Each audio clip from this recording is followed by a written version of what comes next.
For the first time in 2 years, college basketball fans spent March 2021 filling out brackets, reacting to dramatic moments. Sox for the win! Oh, yes! Oh, yes! And enjoying the splendor of college basketball. But with the joy of the return of March Madness came the realization that for women, the NCAA tournament is far from equal. So for the NCAA March Madness, the biggest tournament in college basketball for women, this is our weight room.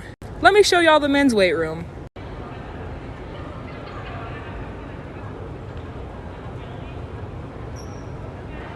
Reactions to the difference in weight rooms and gear supplied by the NCAA took social media by storm.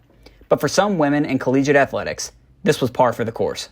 It's not surprising as a female athlete to see that kind of stuff. I wish I could say it was shock, but it really wasn't. So when I first saw the photos, to be honest with you, this isn't really a surprise.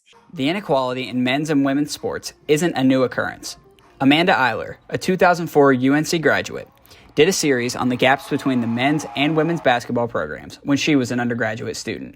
She said the differences then are not so different than now. Based upon what we did looking at the programs at UNC, the same issues were obviously present there. Men's basketball's always had a much larger marketing budget. They've always had the nice facilities. I don't know what it's like now, but when I was there, women, they played their game in the Dean Dome when they played Duke, and that was pretty much it. Beyond the facilities, the social perception of women's sports leads to what happened in San Antonio.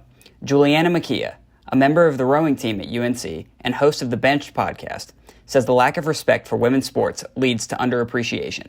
Women's sports are just not valued the way men's are, and that's not okay, and that does need to change. And I think there's a lot of things schools can do now to make a difference, but I also think there's a lot of things individuals can do as fans of sports.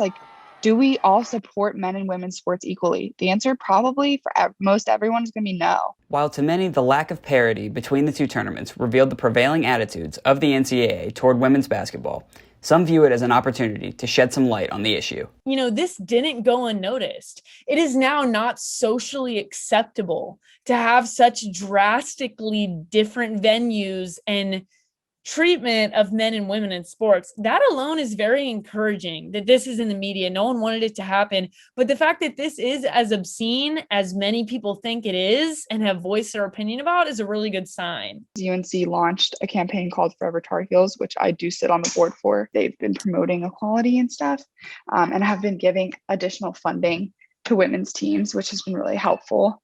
I think our society in general right now is going through a lot of great changes, and things are coming to light that have been pushed under the radar that never should have been.